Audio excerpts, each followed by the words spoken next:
Thanks to Anchor for hosting this podcast. Anchor is the easiest way to make a podcast. They'll distribute your podcast for you so it can be heard everywhere. Spotify, Apple Podcasts, Google Podcasts, and many more. You can easily make money from your podcast too with no minimum listenership. Anchor gives you everything you need in one place for free, which you can use right from your phone or computer. Creation tools allow you to record and edit your podcast so it sounds great. Download the Anchor app or go to anchor.fm to get started. This is Optimal Finance Daily, episode 1631, 4 Budgeting Myths You Should Ignore by Kimiko of thebudgetmom.com. And I'm your host and personal finance enthusiast, Diana Merriam. This is the show where I narrate posts from your favorite personal finance bloggers, with their permission, of course. It's as if these authors all wrote these amazing songs and I get to perform the covers. For now, let's get to today's post as we optimize your life. 4 Budgeting Myths You Should Ignore by Kimiko of thebudgetmom.com. The word budget looks scary to a lot of people. It sounds like work, looks like restriction, and implies that you need to love math. I went 24 years without a budget for one huge reason. I didn't want to take the time to do it. I was paying bills, making the minimum payments on my credit cards, and I had enough left over for food. What else could I ask for? Having this idea that budgeting would take up most of my life left me restricted to just getting by. It's true that you can manage your money without a budget, but you won't be able to manage your money effectively. If you have a plan for your money, also known as a budget, it's absolutely amazing what you can accomplish with the income you currently have. Budgeting completely changed my financial life. It can for you too. Just make sure to ignore these myths. Stop living a life where you only get by and embrace the idea that you can learn how to effectively manage your money. All it takes is a budget.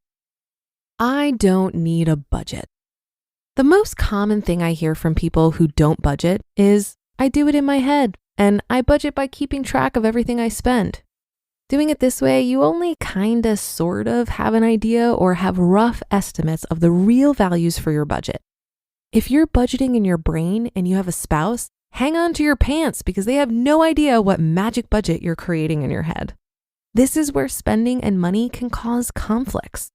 Most people only look at budgeting as one thing, looking at the past and using past figures to determine estimates for your budget now.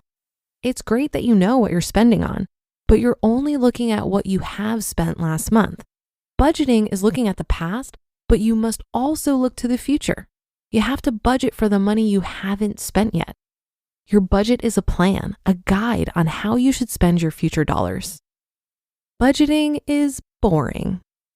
Well, let me be the one to splash a cool glass of water on your face. Time to wake up. What is more boring than looking at your credit card statements or going through your bank account online? Talk about a snooze fest. If you are not budgeting, I guarantee a lot of you look at your bank account online or go through your credit card statement and say, yeah, looks good. If budgeting isn't fun, you are completely doing it wrong. I want you to think about what you really, really want.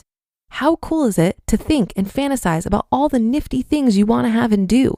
A trip to Asia? Check. New sofa for the living room? Check. In budgeting, we have a list of things we want and need.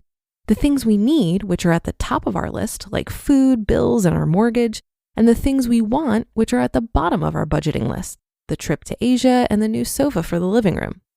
At first, you might only have enough for need items, but the fun part about budgeting are the wants that are further down your budgeting list.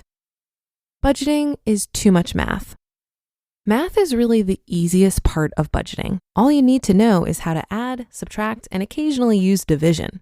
Not too painful, right? The harder part of budgeting is figuring out your spending and knowing where to cut your expenses. If the math is keeping you from creating a budget, there are a million online resources that do the math for you. Even Excel has budgeting templates that have built-in formulas. You just need to type in the numbers. Budgeting is too restrictive. This is where budgeting gets its ugly reputation. A lot of people feel like creating a budget will restrict them from spending money on things they want. This myth will not only take away your opportunity to manage your money effectively, but it will prevent even the responsible spenders from reaching their true saving potential. You have to look at budgeting as something that allows you to spend the money you do have on the things that matter most and are the most important to you. It's a positive approach, not a negative one. It's important for you to realize that budgets are actually meant to have flexibility. You're far more likely to succeed with budgeting if you can adapt to your life changes.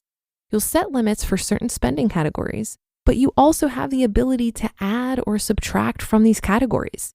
You're able to add to one category when you need to and subtract from another to make up the difference. Budgeting doesn't have to feel like work or a chore. Make it fun, make it personal, and make sure you do what works for you. A budget illustrates your goals, your spending habits, keeps you on track, and allows you to find areas of extra money you didn't even know were there. We make plans for the important things in our lives like weddings, vacations, holidays, and events. Your money is just as important. Make sure you have a plan for it.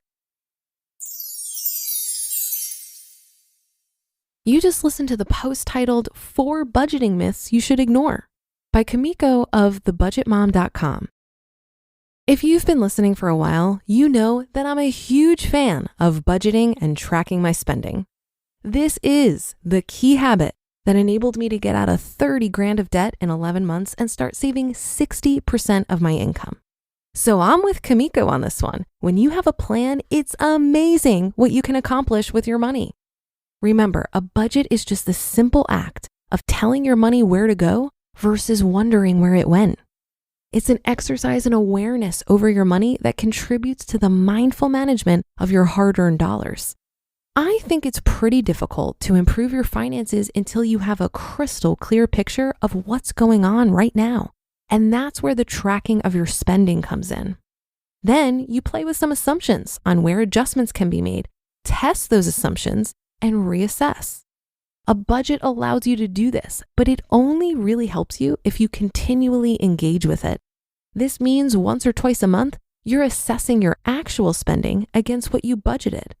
Or you can use apps like You Need a Budget, where you can do this in real time as you're spending money. By continually engaging with your budget, you'll be able to see where you need to make adjustments or where you were being unrealistic about desired spending versus actual spending. For me, this simple act of tracking my spending during each transaction made me much more thoughtful during the key inflection point when I was about to swipe my credit card. I got myself into debt through mindless spending. So if you're like me, try bringing some awareness into the equation and see how it affects your purchasing behaviors. And that will do it for today. Have a great day and start to your weekend if you're listening in real time. And I'll be back here over the weekend where your optimal life awaits.